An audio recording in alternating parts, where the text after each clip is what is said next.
Time traveller செய்திகள். முதலில் தலைப்புச் செய்திகள். சம்பந்தனின் அபிலாசைகளை நிறைவேற்றுவதே எமது கடமை. ஜனாதிபதி ஆர். சம்பந்தனின் பூத உடலுக்கு ஜனாதிபதி இறுதி அஞ்சலி. யாழ்ப்பாணத்தில் முதியவரை படுகொலை செய்த குற்றச்சாட்டில் இளைஞன் கைது. கொழும்பில் மாணவனும் மாணவியும் மரணம், வெள்ளவத்தையை சேர்ந்தவர்கள் என தகவல். முல்லைத்தீவு A9 வீதியில் இடம்பெற்ற விபத்தில் படுகாயமடைந்த இளம் குடும்பஸ்தவர் மரணம். நைனாதீவுக்கு பொருட்களை ஏற்றிச் சென்ற படகு கவிழ்ந்ததில் ஒருவர் பலி. சிறுபிள்ளைத்தனமான சேட்டை செய்யும் ராகுல் காந்தி, நரேந்திர மோடி பதிலடி. இந்தியாவில் தொடரும் கனமழை, 45 பேர் மரணம். கனடா மக்களிடம் மன்னிப்பு கோரிய பிரித்தானிய இளவரசி. காசா நகரில் இஸ்ரேல் நடத்திய வான்வழி தாக்குதல்.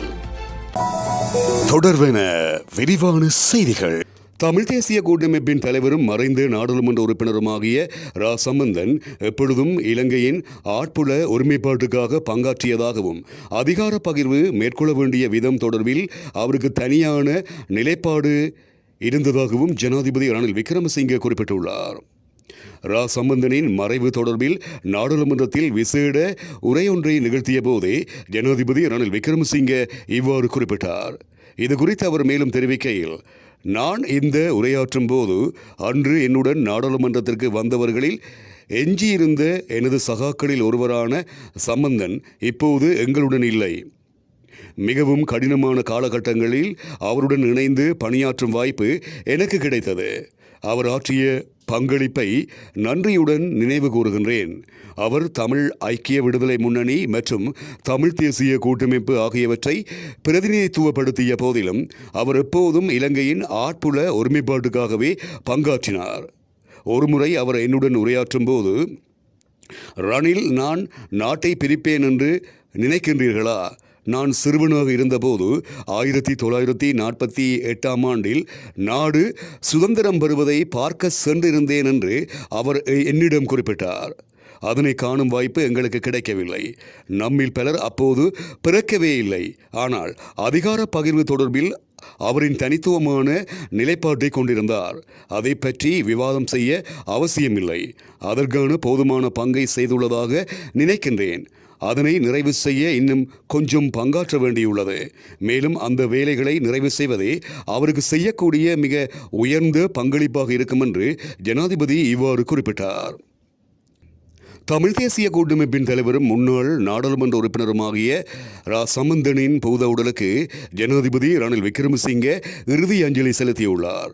அன்னாரின் பூத உடல் அஞ்சலிக்கு வைக்கப்பட்டிருக்கும் தனியார் மலர்ச்சாலைக்கு சென்ற ஜனாதிபதி ரணில் விக்ரமசிங்கே மற்றும் பேராசிரியர் மைத்திரி விக்ரமசிங்கே ஆகியோர் பூத உடலுக்கு இறுதி அஞ்சலி செலுத்தியிருப்பதோடு அன்னாரின் குடும்பத்தினருக்கும் ஆறுதல் தெரிவித்திருந்தமையும் இங்கு குறிப்பிடத்தக்கது.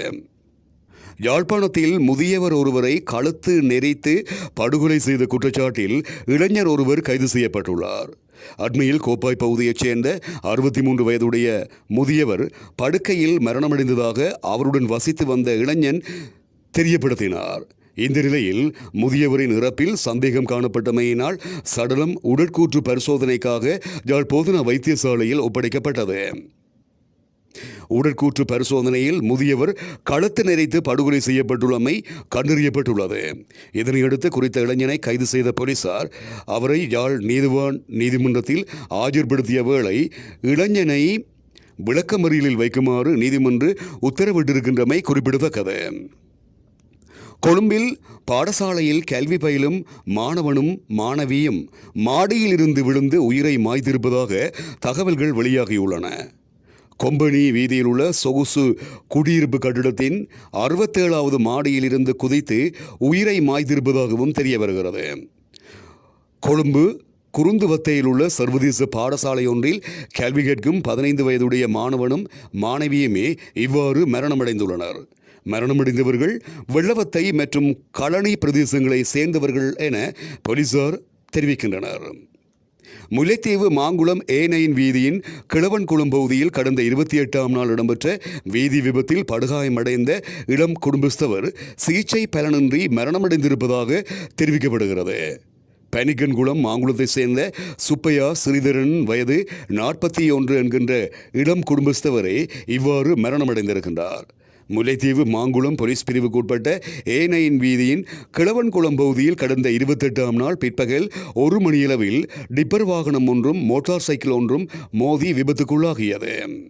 அந்த வகையிலேயே இந்த விபத்தின் போது மோட்டார் சைக்கிளில் பயணித்தவர் படுகாயமடைந்த நிலையில் கிளிநொச்சி வைத்தியசாலையில் அனுமதிக்கப்பட்டு மேலதிக சிகிச்சைக்காக யாழ் போதனா வைத்தியசாலைக்கு மாற்றப்பட்டிருந்த நிலையில் சிகிச்சை பலனின்றி அவர் மரணமடைந்துள்ளார்.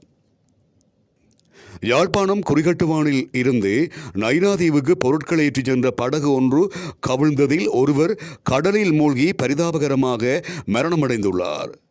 குறிகட்டுவானுக்கும் நைனாதீவுக்கும் இடையில் பொருட்கள் ஏற்றி இறக்கலில் ஈடுபட்ட படகு ஒன்று 4 தொழிலாளர்களுடன் நடுக்கடலில் கவிழ்ந்துள்ளது. இதனால் படகில் பயணித்த 4 கடலில் வீழ்ந்தனர்.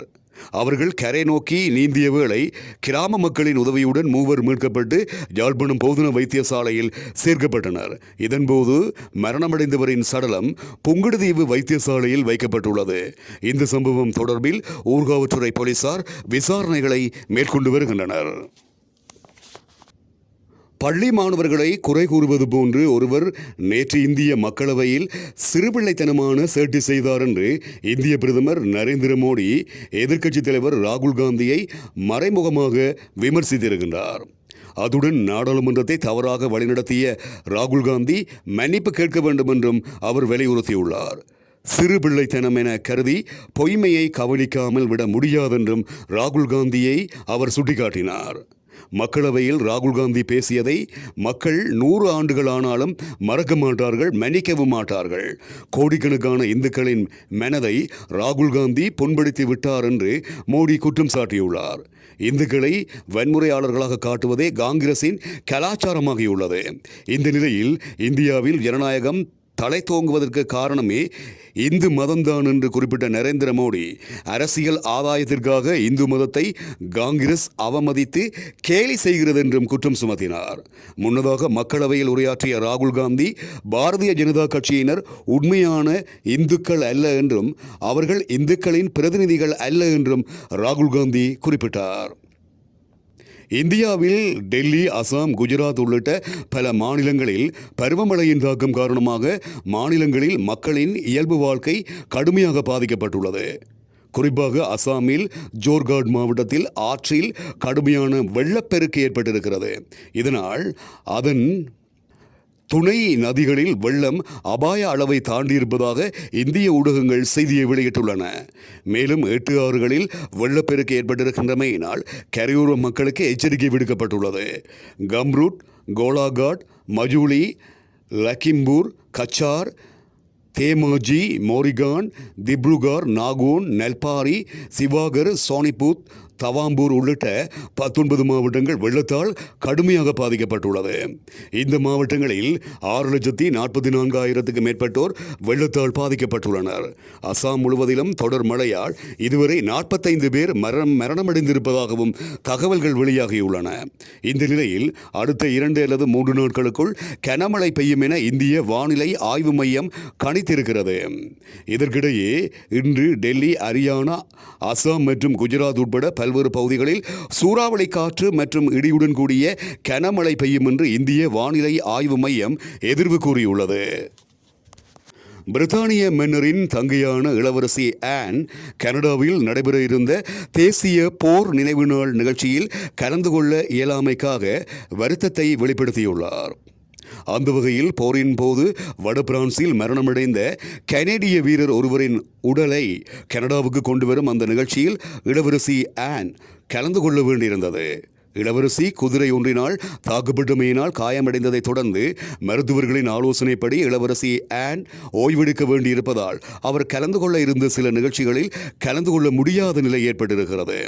இதனையடுத்து அவரால் கனடா செல்ல முடியாத நிலைமை ஏற்படவே அவர் கனடா மக்களுக்கு அனுப்பிய செய்தியை கவர்னர் ஜெனரல் வாசித்தார்.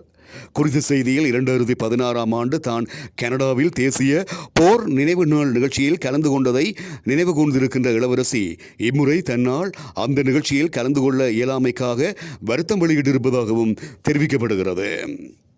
காசா நகரின் அல் ஜலா தெருவை நோக்கி இஸ்ரேல் ராணுவம் நடத்திய வான் தாக்குதலில் 5 பலஸ்தீனர்கள் மரணமடைந்திருப்பதாக வெளிநாட்டு ஊடகங்கள் செய்தியை வெளியிட்டிருக்கின்றன.